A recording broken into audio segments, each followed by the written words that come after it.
বন্ধুসকল প্ৰথমতে এছআৰ এডুকেশ্যন 2.0 চেনেললৈ স্বাগতম জনাইছো।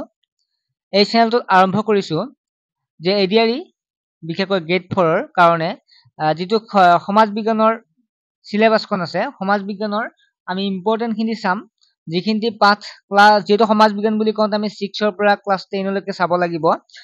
সো এতিয়াতো 6 ৰ কিতাপ 7 ৰ কিতাপ বিচাৰি পোৱা বহু বন্ধু-বান্ধৱীসকলে অসুবিধা হৈ পৰে আৰু সেইবিলাক চাই কেনে নোটস বনাই লিখাটো অসুবিধা হৈ পৰে বা বহুত সময়ৰ কথা থাকে। বহু বন্ধু-বান্ধৱীসকলে দিনটো কাম বা তেনেকুৱাকে ব্যস্ত মাজত 1 ঘন্টা বা 2 ঘন্টা সময় পাই পঢ়িবৰ কাৰণে এই সময়খিনি নোটস বনাই থকাটো থাকিলে তেওঁলোকৰ টাইমটো মেনেজ কৰিব নোৱাৰিব পৰীক্ষালৈকে। সেইবাবে মই ভাবিছো যে যিখিনি সমাজ বিজ্ঞানৰ ইম্পৰ্টেন্ট হয় প্ৰশ্নখিনি মই বাছি কেনে উলিয়াই যিকিটা চেপ্টাৰ আছে এই চেপ্টাৰখিনিতে বাছি উলিয়াই কেনে মই নোটস হিচাপে দিছো, এমসিকিউ হিচাপে দিয়া নাই, কাৰণ এমসিকিউ বুলি ক'লে বহুত প্ৰশ্ন হৈ যাব। যিটো মই ভিডিও প্ৰস্তুত কৰিম এই ভিডিওটোত এমসিকিউ হিচাপে দিলে 400-500ৰ অধিক এমসিকিউ হৈ যাব, কিন্তু মই টপিক পইণ্ট ওয়াইজ দিছো যাতে মুখস্থ কৰিবৰ বাবে সুবিধা হয়। বন্ধু-বান্ধৱীসকল নোটসটো বনাই ল'ব পাৰিবা, অতি কম সময়ত বনাই ল'ব পাৰিবা, যেটো পঢ়ি কেনে চিন দি বনাই লোৱাতকে এতিয়া মই নোটস ডাইৰেক্ট যিখিনি ইম্পৰ্টেন্ট সেইখিনি দিয়া গৈছে। বিশেষকৈ ক্লাস 6 ৰ পৰা ক্লাস 10 লৈকে যিখিনি ইম্পৰ্টেন্ট থাকে সকলো দিয়া হ'ব। গতিকে আগতো ভিডিও দিয়া হৈছে। এইটো পলিটি অৰ্থাৎ যেটো ৰাজনীতি আৰু অৰ্থনীতি দুটা ভাগৰ পৰা মই দি দিম। বেংক হিচাপত চাম যে ভাৰতবৰ্ষৰ প্ৰথম বেংক স্থাপন হৈছিল 1770 চনত। সকলো এসচিআৰটি কিতাপ ফলো কৰা হৈছে ক্লাস 6 ৰ পৰা ক্লাস 10 লৈকে। ভাৰতবৰ্ষৰ প্ৰথম বেংকটোৰ নাম বেংক অফ হিন্দুস্তান। অসমত প্ৰথম বেংক গুৱাহাটী বেংক স্থাপিত হৈছিল 1926 চনত। ইয়াৰ ওপৰত এটা প্ৰশ্ন আহে, যোৱাবাৰ প্ৰশ্নখন যদি এডিআৰই দেখা পাইছিল তেতিয়াহলে এইটো প্ৰশ্ন আহিছিল যে অসমত কেতিয়া কোনটো বেংক প্ৰথম স্থাপিত হৈছিল আৰু কিমান চনত হৈছিল, তেনেকুৱা প্ৰশ্নও আহে। 1926 চনত হৈছিল গুৱাহাটী বেংক। কেন্দ্ৰীয় বেংক, ভাৰতবৰ্ষৰ কেন্দ্ৰীয় বেংকটোৰ নাম হৈছে ৰিজাৰ্ভ বেংক অফ ইণ্ডিয়া। মই ইমানবিলাক বুজাই নাথাকো, কিয়নো এইবিলাক বুজাব লগা কথা নাই, জাষ্ট মনতে ৰাখিব লাগিব।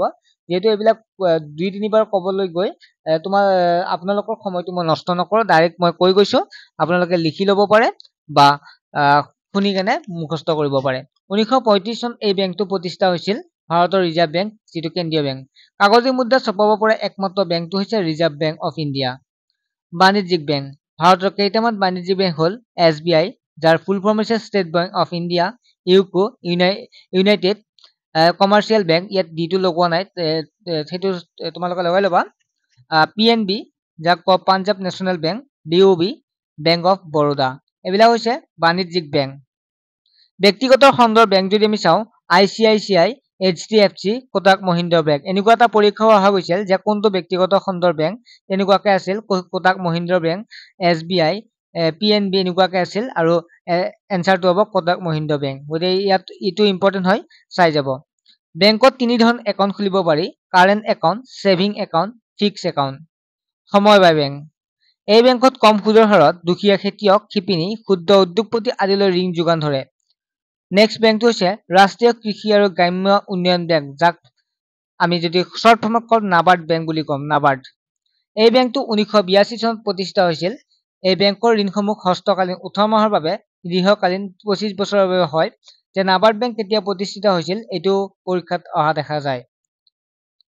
উত্তৰ পূব অৰ্থাৎ নৰ্থ ইষ্ট কাউন্সিল, যাক আমি NEC বুলি কওঁ, উত্তৰ পূৰ্বাঞ্চলৰ আৰ্থিক দিশত আগবঢ়োৱাৰ বাবে 1971 চনত NEC গঠন কৰা হয়, আৰু NECৰ মুখ্য কাৰ্যালয়টো ইম্পৰ্টেন্ট হয়, এইটো আছে শ্বিলঙত।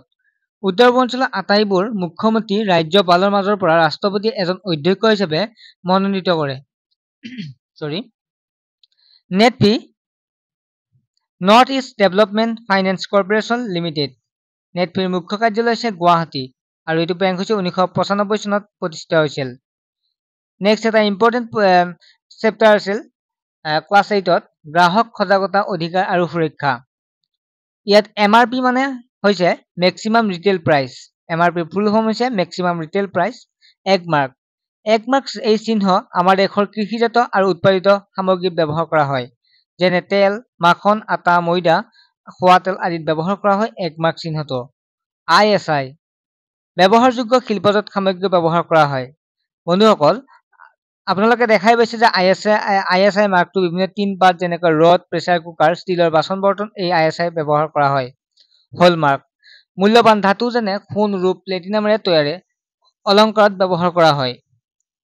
FPO মাৰ্ক ফল-মূলৰ পৰা বিশেষ পদ্ধতিৰ দ্বাৰা পৰিৱৰ্তন খাদিত বস্তু যেনে জাম, জেলি, আচাৰ, চৰ্বত আদিত FPO মাৰ্ক দিয়া হয়। ইয়াৰ উপৰি এটা ইম্পৰ্টেণ্ট আছে যে 15 মাৰ্চ তাৰিখে বিশ্বজুৰি গ্ৰাহক দিৱস পালন কৰা হয়। যে বিশ্ব গ্ৰাহক দিৱস কেতিয়া পালন কৰা হয়? 15 মাৰ্চ। 1986 চনৰ 28 ডিচেম্বৰত ভাৰতৰ সংসদত গ্ৰাহক সুৰক্ষা আইন গৃহীত হয়। 1986 চনৰ 28 ডিচেম্বৰত। সম্প্ৰতি বিশ্বৰ 100খনৰ অধিক ৰাষ্ট্ৰই গ্ৰাহক সুৰক্ষা আইন প্ৰণয়ন কৰিছে। বন্ধু-বান্ধৱীসকল, আপোনালোকৰ নিশ্চয় সময়টো কম সময়ত এই আটাইবিলাক নোটছখিনি লাভ কৰিব পাৰিছে।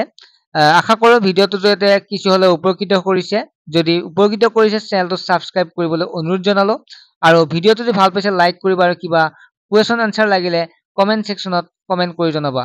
বিশেষকৈ গ্ৰেড 4 ছাত্ৰ-ছাত্ৰীসকলৰ বাবে যিহেতু ভিডিঅ' বহুতেই কম থাকে বা গ্ৰেড 3 কাৰণে উল্লেখযোগ্যভাৱে থাকে আৰু সেইবাবে মই ভাবিছোঁ গ্ৰেড 4 ছাত্ৰ-ছাত্ৰী যাতে এই আটাইবিলাক নোটছৰ জৰিয়তে কৰিব পাৰে। আৰু কিছুমান এনেকুৱা ভিডিঅ' চালে মানে কিছুমান এনেকুৱা ভিডিঅ' আছে যিবিলাকত 10টা বা 15টা কুৱেশ্যন আনিয়ে গোটেই 1 ঘণ্টা 2 ঘণ্টা খেদাই দিয়ে। গতিকে তেনেকুৱা ভিডিঅ'ত গুৰুত্ব দিয়াতকৈ যদি এনেকুৱা নোটছখিনি লৈ কেনে নিজে সেল্ফ ষ্টাডি কৰে তেতিয়াহ'লে লাভ হ'ব।